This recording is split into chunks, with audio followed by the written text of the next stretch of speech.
Tonight, a developing story as Liebenberg and others are back in court this week. Also tonight, Botswana heads to the voting polls. And after 6 children die from eating poison snacks, Health Minister Motsoaledi gives a forensic update. In the business news, we hear from Minister of Transport Barbara Creasy as she asks the Road Accident Fund to let go of legal challenges against the Auditor General. And in the sports, Sundowns and Chiefs look to bounce back.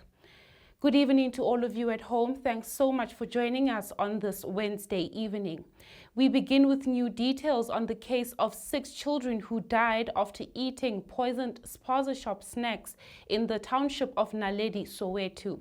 Minister of Health Dr. Aaron Motsoaledi gave an update on the progress of forensic investigations. Ladies and gentlemen, we are here today to inform you of the findings of our toxicologist.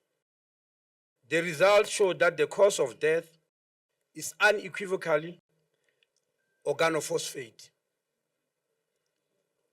When we mentioned to you that we are chasing a chemical, we had actually at that time believed it's organophosphate. We're simply taking this from the symptoms. And so it so happened that we were actually right. Organophosphate is not one substance, but a group of substances which are usually used in agriculture or as pesticides. The organophosphate identified in this instance is called terbufos, T-E-R-B-U-F-O-S, T-E-R-B-U-F-O-S, terbufos. All the 6 children died of terbufos ingestion. In the past weeks, several chemicals were bandied around as possible causes of death. Some were even found in some retailers. In order to avoid confusion, ladies and gentlemen, I wish to mention each one of these chemicals and explain their significance. But before I do that, I need to explain that apart from organophosphate, another group of chemicals used as pesticides are called carbamates.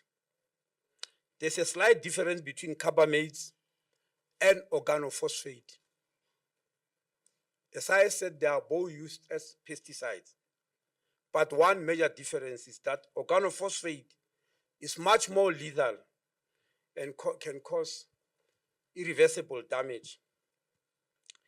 Sometimes last week, there was a statement that indicated carbamates as the cause of death. This was from post-mortem observations, just observations. But toxicology has proven that the actual cause of death is organophosphate and not carbamate, as it might have been initially thought. On Friday, the 25th of October, 2024, we had informed you that 4 people were arrested at the Johannesburg Mall because they were found trading in a chemical called Aldicap. 1,450 grams of this chemical was confiscated by police.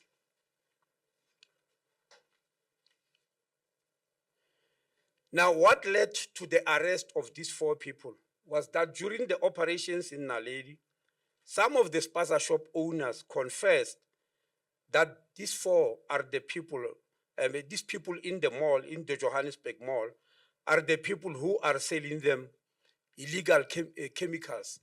That's why part of the team went there, and in fact, they found this Aldicap. Aldicap falls in the class of, it's one of the carbamates. I've mentioned that we have got organophosphate and carbamates, and organophosphate were responsible for the death, but Aldicap was found being sold. It is a carbamate, as we have already stated. It is not the cause of death in these particular cases. If it has caused death before, we are not yet aware of that, but it wasn't. But still, it remains illegal to be sold to the public because it is also a dangerous substance. Go now to this developing story. Alleged diamond investment scammers Liebenberg and his wife Desi were among 9 suspects arrested in a hoax operation carried out in Gauteng and the Northwest Province. Liebenberg, who is known to be a benefactor of former President Jacob Zuma, allegedly swindled investors out of approximately 4.5 billion rand. The suspects made their first court appearance in the Bronkhorstspruit Magistrate Court on the 24th of October. Now, according to National Prosecuting Authority spokesperson Lumka Mahanjana, the state did not oppose bail in respect to 3 of the accused on condition that they surrender their passports to the investigating officer. Now, although Liebenberg and his wife chose not to apply for bail at their first appearance, they may apply for it at any other time, including tomorrow when the case returns to court. Now, the remaining accused will appear in court on Thursday, the 31st of October, for formal bail applications. Well, let's now check in with the international news. Botswana began voting earlier today in an election that will determine whether President Mokgweetsi Masisi secures a second term. Masisi's Botswana Democratic Party has governed the southern African state since 1966 and remains the favorite to win despite the party's falling popularity. The ruling BDP party faces a fragmented opposition, with the biggest opposition coming from the Umbrella for Democratic Change Party, also known as the UDC, a coalition led by lawyer Duma Boko.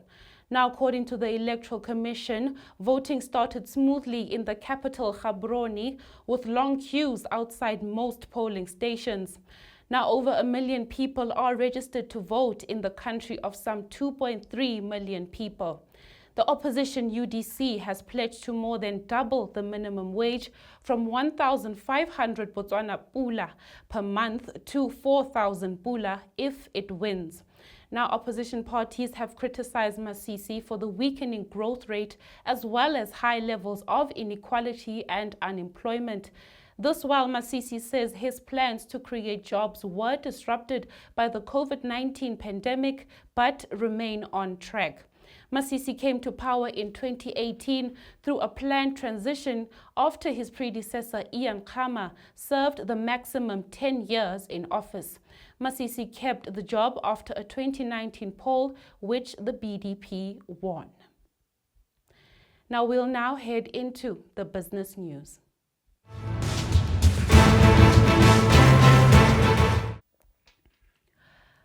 Minister of Transport Barbara Creecy has written to the Road Accident Fund Board and asked it not to continue with its legal challenge of the Auditor General disclaimer of the fund's 2020-21 annual financial results.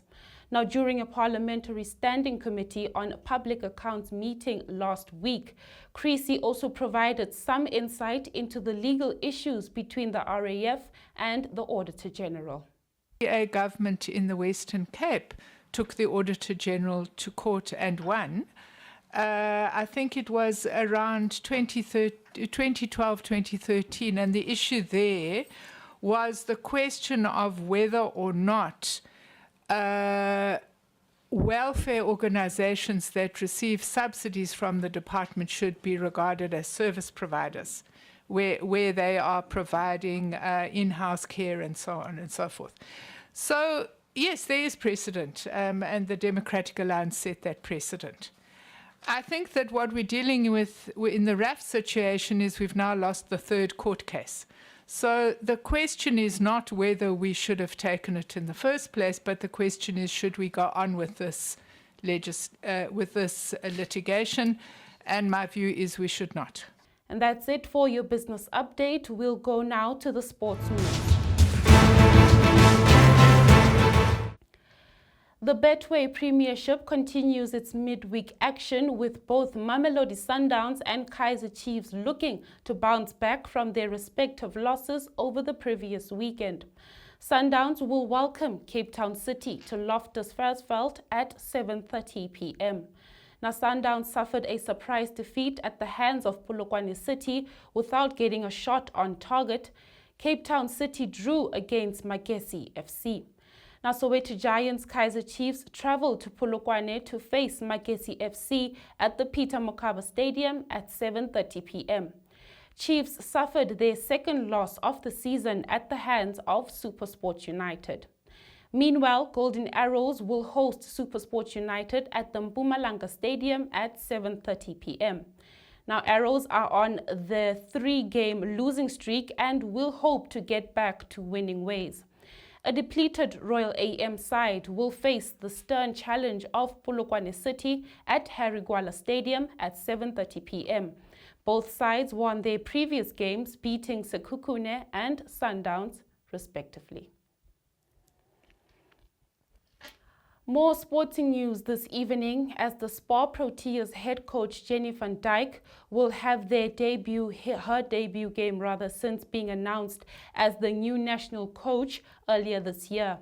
Now taking over from veteran Australian coach Norma Plummer in March, Van Dijk will lead the Proteas in a test series against Malawi at the Ellis Park Arena in Johannesburg. The first match of the SPAR Challenge is set for Thursday at 6 p.m., followed by a second encounter on Saturday at 5 p.m. and a final test on Sunday at 3 p.m. Now we hear from comments of Jenny van Dijk alongside SPAR Proteas captain Khanyisa Chwane and Malawi captain Towera and Malawi head coach Joanna Kachilika. Yes, definitely quite a big moment for us, something that we've looked forward to, but a lot of work that we've done behind the scenes already. So yes, we're confident moving into this first test series, and I trust the team, and the combinations are really settling well. I'm really looking forward to stepping on court with this group. We've been working really hard. And everyone is excited because we haven't been together. So now coming together and going to be tested against such a tough team is going to be tough, but we're looking forward to it. Well, look, I've been in camp with the national team, traveling to Australia, and I've spent quite a lot of time on all the different levels on a national level. So to me, it's not something that I'm not used to. I know the players very well, and for us, we're working towards the same goal. We had a very good alignment camp a month ago, where we set out all our goals, all our hopes, all our dreams, all our values as a team, and the non-negotiables of what and how we feel we want to get things done. So we're very clear on the roles and responsibilities and what everybody's job is, and now it's time to put the words into action, and that's where the fun starts, right? Yeah, it is definitely a new era, and it's an exciting one. As much as the group still looks the same, it's a different dynamic, and the coaches coming in, I just love coaches that give you clarity of where we're going and what we want to achieve, and it's how the players have just stepped in and bought into the plan, and that's what's exciting in going into this test match, is having to see and having all of that being tested, and also the coaches are going to be tested. So it's just exciting and a good feeling, and everything that's new just feels great, and just looking forward to be part of that. For me, Africa and our teams in Africa have been doing so well. I've spent some time with Botswana before I became the national coach, and just seeing how well our teams are doing. I'm hoping for another team to be a part of the World Cup from Africa, because I feel we're just so strong at the moment. But to us, we need to take Africa serious, and we need to respect them. They're playing a good game of netball, and we need to really get to know all the different styles that's out there. And especially because half of our squad are quite new, and even though they've played a lot of netball, playing on an international level is something a little bit different, and we need to make sure that they understand everything about that country, and playing 3 test matches about the country, we don't just focus on them, but at the end of the day we also focus on our reaction to what is placed and put on court against us. Yes, definitely, and I'm looking forward to that. Playing at the World Cup was so amazing, the vibe, and the netball community just supporting us. So going out now for the first time this year, I know a lot of people are going to want to come out there to watch us play. And I've mentioned so many times that losing to Uganda has done so much damage to our image as the SPAR Proteas. So it's really stepping out and also putting a great performance so that we redeem ourselves in that sense, and also just making South Africa proud again. These series are very important to Malawi. Since we played the World Cup, we haven't played any test release. So considering the fact that these are the ranking games, it has given the Malawi team opportunity to showcase and improve and to prove that we still have the chance to play good netball and win the game so that we can gain more points, so that we can improve and move from position 7 to position 6. It's been now a year since we played the game internationally. Since World Cup, we've been quiet, and Malawi Netball Association is now in the process of rebuilding the team because some of the key players, some of them retired, so there are new faces in the team. So these games, I think, is going to let the coaches to know the state of the team. Yeah. We're expecting that the games will be tough. It won't be simple. But even Malawi has a new coach as well, because as a coach, it is my first assignment to play South Africa. So as we are playing these games, we know that it won't be easy, but we'll take them on. We've been training, preparing for them, knowing that it will be not easy for us. But by the way we have prepared, we are ready. We can't come light, or we are ready. We are mentally tough, psychologically, physically, knowing that South Africa has been beating us, and we know that it won't be easy, and they won't let us to win against them. But us as well, we're focusing much. Since we've been losing to them, I think this time around, by the way we've prepared, we are ready for them, and we want to change the history, being losing to South Africa and turning the tables by winning the games. Always when we meet South Africa is a tough game, so we don't underrate South Africa. We are expecting a tough game on court, and we also know that they are #1 in Africa. Since these games are world ranking, we are expecting them to give us a tough game. Yeah. I think in the team there are also players who plays for under 21, and they're expected to play World Cup under 21 next year. So I think these players will gain the experience, and there are some players who are going to play these international games for the first time. So I know they are going to have the experience. The fear of playing international games away. And it will be interesting to see how those games play out. That's it for your Wednesday night broadcast. This is PNW TV News. I'm Boitumelo Monare. Until next time, good night.